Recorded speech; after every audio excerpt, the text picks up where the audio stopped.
ঠকেছি তো কি হয়েছে, মানুষ চিনতে শিখেছি।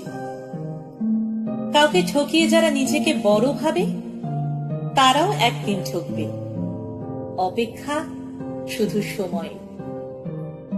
যে ধোঁকা দেয় সে চালাক হতে পারে, তবে যে ধোঁকা খায় সে বোকা নয়, সে বিশ্বাসী। প্রতিশোধ নেওয়ার কোনো দরকার নেই, শুধু চুপচাপ বসে অপেক্ষা করো। যারা তোমাকে আঘাত করেছে তারা নিজেরাই শাস্তি পাবে। আর তুমি যদি ভাগ্যবান হও তাহলে তুমি তা নিজে চোখে দেখতে পাবে। প্রিয়জন চিনতে চান? তাহলে একবার বিপদে পড়ে দেখুন, যাকে পাশে পাবেন সেই প্রিয়জন।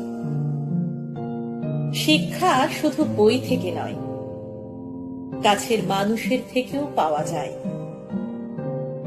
নিজেকে ভালো রাখার দায়িত্ব সব সময় নিজে নিতে শিখুন, কারণ খারাপ থাকলে কেউ আপনাকে ভালো রাখতে আসবে না।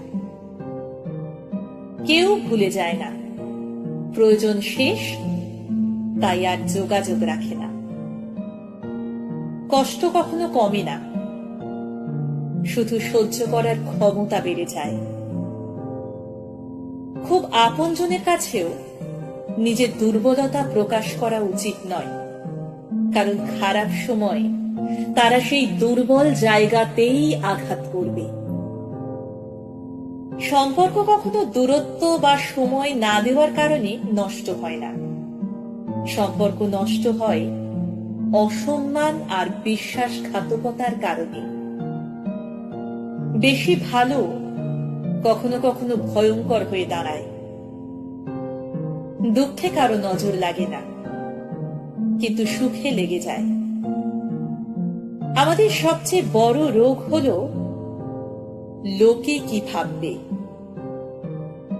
শিখতে হয় মাথা নিচু করে, আর বাঁচতে হয় মাথা উঁচু করে।